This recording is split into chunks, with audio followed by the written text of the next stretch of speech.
هلو، ازيكم عاملين ايه؟ هعمل معاكم النهارده مقلوبه فراخ. انا بحبها بالفراخ اكتر، ولو عايزينها باللحمه هي نفس الطريقه.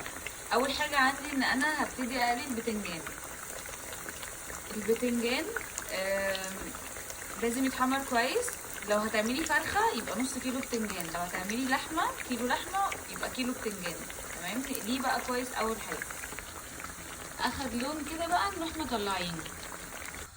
البطاطس بقى احنا حرين نقليها نص قليه كده، او نسيبها يعني من غير ما تتقلي عادي براحتنا. انا صراحه هقليها يعني. وكميه البطاطس انتوا حرين فيها، يعني الطبيعي ان انتوا تحطوا مثلا بطاطسيتين يعني على حسب دوران الحله، بس انا بحب البطاطس تبقى اكتر من البتنجان اصلا، فيعني انا حاطه 4 بطاطسيات. واحمر بقى البصل.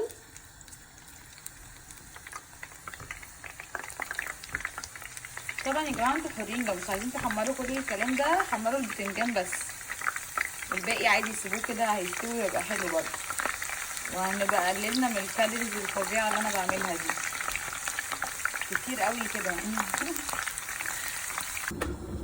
طيب انا كده حاجه المقلوبه جاهزه عندي.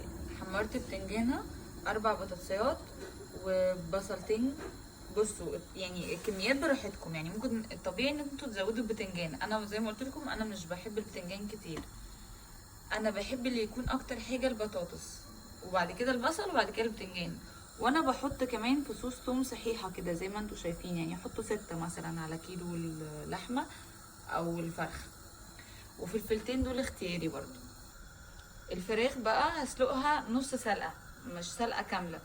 هحط في شوربتها النهارده مستكه وعود قرفه، وواحده من اللي هو الليمون اللي هو ده اللومي، وملح بقى وفلفل وورق لورا وماجي. تمام، واسيبها بقى تتسلق نص سلقه، يعني لو هي الفرخه بتاخد نص ساعه يبقى هقعدها ربع ساعه بالظبط.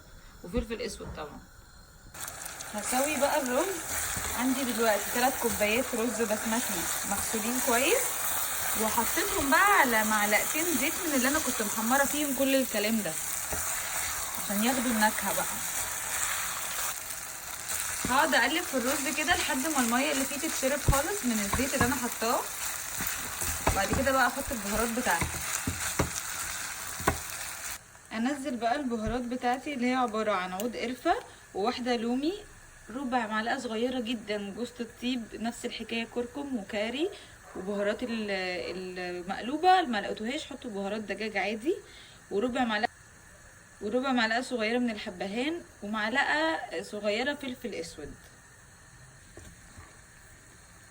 امشوا بس مع الكميات بتاعتي بالظبط، ما تكتروش، يعني انا عايزه حاجه بس تدي نكهه بسيطه قوي. وكده كده شوربتي برضو فيها زي ما قلت لكم التوابل بتاعتها في الاول، فهتدي نكهه حلوه جدا. بعد كده بقى انزل شوربتي. بصوا عشان ده رز بسمتي انا عديت الشوربه بسنتي فوق الرز، عشان ده رز بسمتي. لو كان رز مصري كنت هخليه تحت الرز بالظبط، الميه هتبقى لحد تحت الرز بسنتي، عشان الرز يبقى مفلفل ومش معجن ويبقى سوا حلو يعني. تمام، واسويه بقى اللي هو ايه، يبقى استوى 85% كده. تمام، عشان يكمل بقى مع ايه، مع دول. اجيب بقى الفرخه بتاعتي اللي انا اديت لها نص سلقه، واجيب زيت اللي انا حمرت فيه اللي هو دول على قطعه زبده، وابتدي بقى اديها لون. يعني كده بعد ما قعدت نص سلقه هنزلها تاخد لون كده في زبده على زيت. الزيت اللي انا جبت بقى حله عندي ودهنتها كده بالفرشه زيت من اللي انا كنت محمره فيه، ورصيت حبه بطاطس، وابتدي بقى انزل. بصوا الرز يا جماعه مش مستوي لسه، انا لسه هديله ايه سوا مع الكلام ده كله بقى. حطيت ايه في القعر كده مع بعض، ماشي. وارجع بعدها بقى رصوا الرصه اللي انتوا عايزينها. انا بعدها احط الفراخ، بس لازم تبقى على يعني الجلد الناحيه التانية، فاهمين؟ يعني احنا على ظهرها كده ارص. الرصه دي يا جماعه بتبقى اختياري، يعني اللي انتوا عايزينه رصوها بيه. تمام، زي ما انتوا عايزين. انا هعمل كده اهو، يعني بوريكوا رصتي انا. البتنجان كده انا حطيت بس من تحت حبه رز مع البطاطس عشان ما تلزقش، ماشي. احط البتنجان كده. تمام، وبعد كده انزل بقى البصل بتاعي اللي انا برضو محمراه، والثوم والطماطم. حاولوا يا جماعه يبقى مفيش يعني تحسوا ان مفيش هوا كده ما بين الحاجات، فاهمين قصدي؟ عشان لما نيجي نقلبها. ابتدي بقى انزل الرز. بصوا يا جماعه، من الحاجات المهمه جدا جدا جدا جدا واهم خطوه عشان لما نيجي نقلبها ان احنا نحط الرز ونكبس بكل قوتنا كده جامد قوي قوي، لازم كده عشان لما نيجي نقلبها. نرجعها بقى على النار تاني ونديها ايه، حبه يعني تقريبا كوبايه شوربه.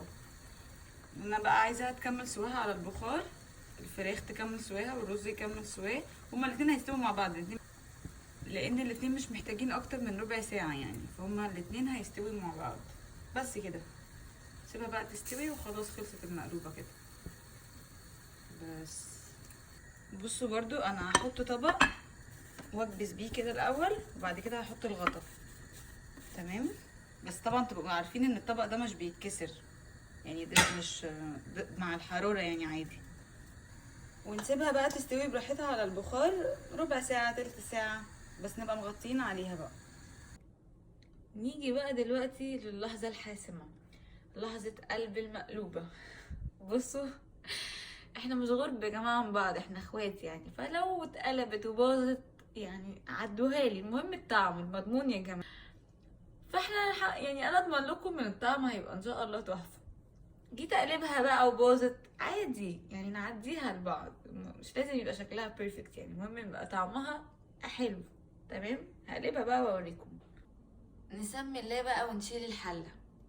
من الحاجات المهمه جدا جدا جدا اللي اوعوا تنسوها، لازم الحله تكون بردت خالص، ما ينفعش تقلبوها وهي سخنه، عشان لو اتقلبت وهي سخنه بنسبه كبيره جدا هتبوظ ومش هتبقى ظابطه معاكم يعني، عشان تمسك نفسها لازم تبقى بردت.